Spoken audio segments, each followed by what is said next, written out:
Lecture d'un extrait du roman Dévoreur, écrit par Stéphane Plateau, paru en 2015.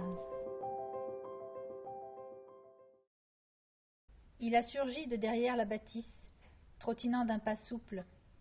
Un énorme chien sombre, plus grand que mes ânes, au pelage totalement noir, je veux dire noir d'absence, noir de néant.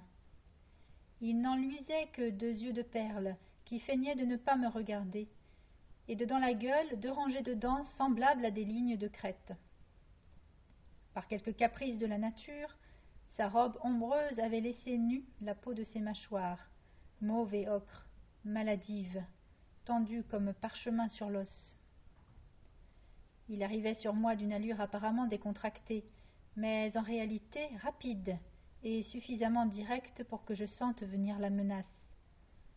J'ai perçu son odeur, celle du feu et des scories de métal, celle du sang sur la fourrure. Une peur paralysante m'a serré le cœur. J'ai juste pensé que j'allais finir en barbaque dans l'instant.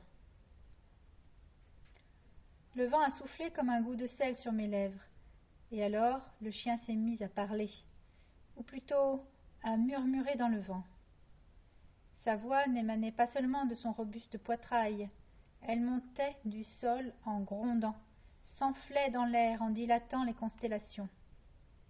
Mais il s'adressait à moi seul, et tandis qu'il discourait, je voyais pulser au fond de son gosier un soleil sombre en suspens. Il me disait des choses qui me faisaient frémir d'horreur et de répulsion.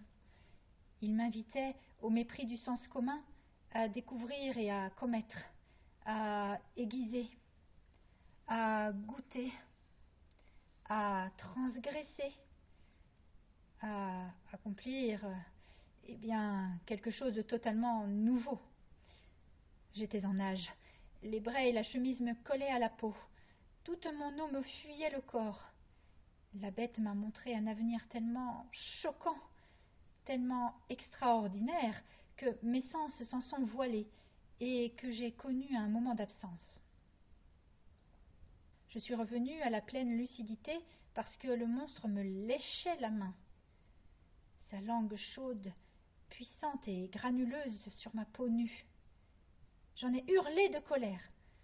Je l'ai repoussé d'un coup de mon poing nu à travers la mâchoire, à peine à vaciller sa lourde masse. J'ai ramassé pierre sur pierre et je me suis mis à les lancer à la face, avec une violence incroyable. Cela lui rebondissait sur le crâne, apparemment sans l'affecter, ni provoquer d'autre réaction qu'un silence inexpressif. Enfin, il a levé le museau et émis un grondement sourd, tout empli d'une douloureuse déception. D'un seul coup, il s'est détourné de moi et il s'est mis à courir droit devant lui, courir avec frénésie en galoppant vers le ciel. Je l'ai vu quitter terre et s'élever au-dessus des pics, ses pattes fouillant à toute allure la trame de la nuit. Puis il a disparu dans l'ombre trouble entre les constellations. On vous attend nombreux au festival Les Oniriques du 17 au 19 mars 2023. Explorez l'imaginaire et soyez curieux.